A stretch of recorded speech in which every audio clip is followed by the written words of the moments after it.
সংস্কার ও সঠিক দেখভালের অভাবে ধ্বংসের দ্বারপ্রান্তে ময়মনসিংহের ১৪৭ বছরের ঐতিহ্যবাহী আলেকজান্ডার প্যালেস। অযত্নে খসে পড়েছে পলেস্তারা, চুরি হচ্ছে মূল্যবান লোহার অংশ। যে কোনো সময় বড় দুর্ঘটনার আশঙ্কার কথা জানিয়েছেন স্থানীয়রা।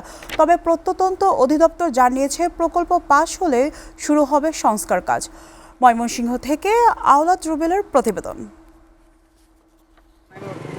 1879 সালে ময়মনসিংহের ব্রহ্মপুত্র নদীর তীরে নির্মিত হয় ঐতিহ্যবাহী আলেকজান্ডার ক্যাসেল। তৎকালীন ৪৫,০০০ টাকা ব্যয়ে জমিদার সূর্যকান্ত আচার্য চৌধুরী গড়ে তোলেন রাজকীয় এই ভবনটি। বার্মা সেগুন, লোহা ও ইস্পাতে তৈরি ১৪টি কক্ষ নিয়ে এখনো কোনো মতে দাঁড়িয়ে আছে ঐতিহাসিক এই লোহার কুঠি। ১৯২৬ সালে বিশ্বকবি রবীন্দ্রনাথ ঠাকুর ও মহাত্মা গান্ধী অবস্থান করেন এই ক্যাসেলে। এছাড়া লর্ড কার্জন, নেতাজি সুভাষচন্দ্র বসু ও স্যার সলিমুল্লাহর মতো বরেণ্য ব্যক্তিদের স্মৃতি জড়িয়ে আছে এখানে। অথচ প্রচার ও সংরক্ষণের অভাবে এই ইতিহাস অজানা রয়ে যাচ্ছে নতুন প্রজন্মের কাছে। দীর্ঘদিনের অবহেলায় ভবনটিতে ধরেছে বড় বড় ফাটল, দেয়াল থেকে খসে পড়ছে পলেস্তারা, আর চুরি হয়ে যাচ্ছে মূল্যবান লোহার যন্ত্রাংশ। যে কোনো সময় বড় ধরনের দুর্ঘটনার শঙ্কায় ভুগছেন স্থানীয়রা।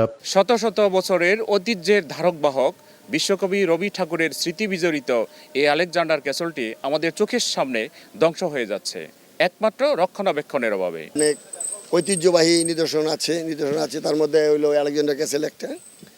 তো আমরা দীর্ঘদিন যাবত থেকে আসছি যে এই আলেকজান্ডার ক্যাসেলটা সংস্কার, রক্ষণাবেক্ষণ সংস্কারের অভাবে এখানে ভেঙে পড়ছে। এখানে দেখেন এই অবস্থা, সব ভেঙে পড়ার মতো অবস্থা। পুরোপুরি জানি না, পুরো ইতিহাসটা আমরা বলতে পারি না যেখানে কে থাকতো বা কত সালে নির্মাণ হয়েছে, কে নির্মাণ করেছে। ঐতিহাসিক এই স্থাপনাটির ধ্বংসের পেছনে প্রত্নতত্ত্ব অধিদপ্তর ও স্থানীয় প্রশাসনের উদাসীনতাকে দায়ী করছেন পুরাকীর্তি সুরক্ষা কমিটির এই নেতা। ময়মনসিংহে যে আপনার ৩ শতাধিক যে পুরাকীর্তি রয়েছে তার একটি অন্যতম এবং সংরক্ষিত পুরাকীর্তি হিসেবে ঘোষিত সরকারের গেজেট কর্তৃক।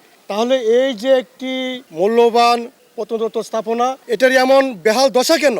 এবং এটার জন্য দায়ী আমরা মনে করি যে প্রত্নতত্ত্ব অধিদপ্তর এবং ময়মনসিংহের দায়িত্বে যারা রয়েছেন তারা সকলেই। অবশ্য প্রত্নতত্ত্ব অধিদপ্তর জানিয়েছে ভবনটির বর্তমান অবস্থা পর্যালোচনার মাধ্যমে প্রকল্প তৈরি করে দ্রুতই শুরু হবে সংস্কার কাজ।